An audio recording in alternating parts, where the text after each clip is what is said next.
এইটো এপ্লিকেশ্যন দিয়াৰ লাষ্ট দিনটো 15 তাৰিখ লাষ্ট ডেট আৰু আছে বহুত হৈছে আৰু আহিব সংখ্যাটো কিমান ছাৰ সংখ্যা 40টা সমষ্টিত 120 হৈছে 120 হৈছে তাৰ আগতে 17টা পাই চৰকাৰ কৰিব পাৰে সুবিধা হৈছিল এইবাৰ সিচুৱেশ্যন সব সময় একে নাথাকে আপোনালোকে চাওক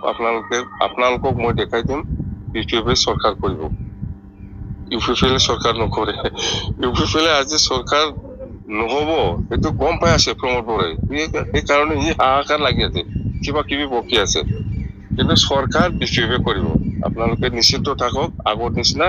আপোনালোককো মই ফেচিলিটি দিম চিএম ছাৰে কৈছে এইটো ছেপ্টেম্বৰত হ'ব ইলেকশ্যন নাই এইটো ছেপ্টেম্বৰত হয় না এপ্ৰিলত হয় সেইটো গভৰ্ণমেণ্ট অফ আছামৰ বা ইলেকশ্যন কমিশ্যনৰ কথা ছেপ্টেম্বৰ হলেও বিফিএফে চৰকাৰ বনাব এপ্ৰিল মাহত কৰিলেও বিফিএফে চৰকাৰ কৰিব বিফিএফে ছাৰ আপোনাৰ আকৌ জিএলএ বা নাই যাব পাৰে মইতো যোৱা নাই না আপোনালোকে দেখা নাই অল ইণ্ডিয়াত কিমান MLA মন্ত্ৰীবিলাক পাৰ্টি সলনি কৰিছে তথাপিও একো হোৱা নাই